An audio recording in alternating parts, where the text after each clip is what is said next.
पहला सवाल देखिए, साइन ए बराबर 1/√2, कोस ए बराबर 1/√2, तो 2 साइन ए कोस ए का मान क्या होगा। तो यहाँ पर साइन ए और कोस ए का मान रख दो। 2 मल्टीप्लाई साइन ए का मान क्या है 1/√2 मल्टीप्लाई कोस ए का मान क्या है 1/√2। अब देखो ऊपर अंश में 2 हुआ और नीचे हर में देखिए √2 को मल्टीप्लाई करेंगे ना तो रूट हट जाएगा। जब भी दो समान रूट वाली संख्या का मल्टीप्लाई होता है तो रूट ऊपर से हट जाता है। तो रूट हट गया तो क्या बचा 2/2, तो इसका वैल्यू कितना हुआ 1। इस प्रकार अपना उत्तर क्या रहेगा बी 1। अब दूसरा सवाल देखिए, बिंदु ए 1 2 और बिंदु बी 3 4 को जोड़ने वाले रेखाखंड ए बी के मध्य बिंदु के निर्देशांक क्या होंगे। हमेशा ध्यान रखना है कि जब भी मध्य बिंदु के निर्देशांक की बात आए यानी बीच वाली किसी संख्या को निकालना हो तो हम क्या करते हैं, दोनों संख्याओं को जोड़ करके 2 का भाग लगाते हैं, तब हमेशा 20 वाली संख्या आती है। वैसे ही यहाँ पर देखिए बिंदु ए के निर्देशांक 1 2 है और बिंदु बी के निर्देशांक 3 4 है। तो हमको इन दोनों बिंदुओं को जोड़ने वाली रेखाखंड के मध्य बिंदु के निर्देशांक निकालने हैं।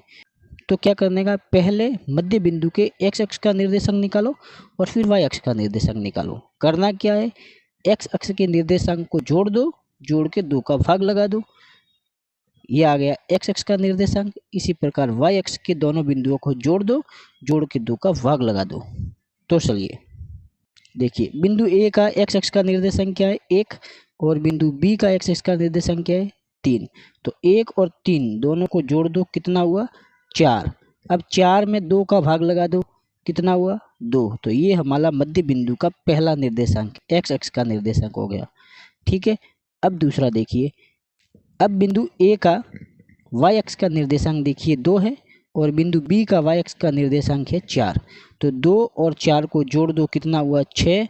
6 को 2 से भाग लगा दो, कितना हुआ 3। तो इस प्रकार अपने पास में इन दोनों बिंदु को जोड़ने वाली रेखाखंड ए बी के मध्य बिंदु के निर्देशांक आ गए 2 और 3। 2 और 3, तो अपना आंसर क्या होगा डी 2 और 3। तीसरा सवाल देखिए, एक घड़ी की मिनट की सुई द्वारा 10 मिनट में बनने वाला कोण होगा। हमेशा ध्यान रखना है कि घड़ी के मिनट की सुई 1 मिनट में 6 डिग्री का कोण बनाती है। तो 10 मिनट के अंदर कितने डिग्री का कोण बनाएगी 60 डिग्री का। 6 को 10 से मल्टीप्लाई कर दो तो अपना आंसर क्या होगा 60 डिग्री।